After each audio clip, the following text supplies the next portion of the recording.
বাবার বাড়ি থেকে এসেছি গতকাল। এখানে গরম হলেও বাবার বাড়িতে গিয়ে দেখি একদম উল্টা সিনারিও।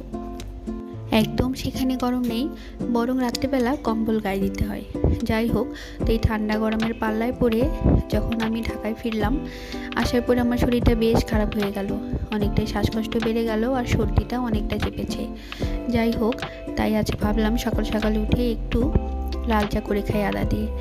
আর যেহেতু মনটাও ভীষণ খারাপ, বাবার বাড়ি থেকে এসেছি, শরীরটাও খারাপ, তাই ভাবলাম একটু শাড়ি পরে নিই। জানো তো, আমার ক্ষেত্রে না শাড়ি পরলেই মনটা ভালো হয়ে যায়।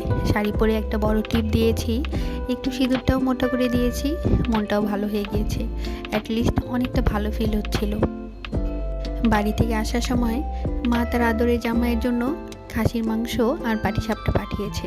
তো ভাবলাম সে একটা পাটিসাপটা দিয়েই চাটা খেয়ে নিই। খাচ্ছিলাম চিনি ছাড়া লাল চা আর পাটিসাপটা। তো এভাবেই সকালটা বেশ খানিকটা সময় নিজের মতো কাটিয়ে নিলাম।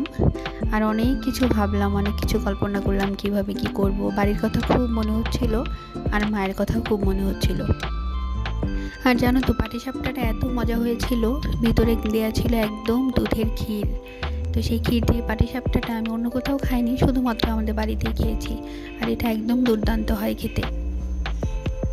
যেহেতু মা তার জামাইয়ের জন্য খাসির মাংস পাঠিয়েছে, তাই দুদিন থেকে রিচ ফুড খেতে খেতে আর ভালো লাগছিল না। তাই ভাবলাম আজকে একদম নিরামিষ খাবার রান্না করব। তাই আর বেশি কোনো ঝামেলার মধ্যে না গিয়ে ফুলকপি আলু রসা করেছিলাম, আর করেছিলাম সাথে বেগুন ভাজা আর একটা শাকের ঘন্ট। জানো তো, প্রতিবার বাড়িতে যখন যাই মনটা খুব উৎফুল্ল থাকে। মনে হয় কখন পৌঁছাবো। সেই 9 ঘন্টা যেন আর ফুরোতেই চায় না রাস্তার। কিন্তু যখন ফিরি, সে 9 ঘন্টা যেন চোখের নিমেষেই ফুরিয়ে যায়। আর বাড়িতে যাওয়ার সময় মনে হয়, আহারে, একটা ঘন্টাও তো যেতে চাচ্ছে না, কখন বাড়িতে পৌঁছাবো। বাড়ি থেকে আসার সময় আর সেটাকে মানিয়ে নিতে পারি না, খুবই কষ্ট হয়। কিন্তু আমরা যত বড় হই তত আমরা ম্যাচিওর হয়ে যাই। যাই হোক, তোমরা ভালো থেকো, সুস্থ থেকো।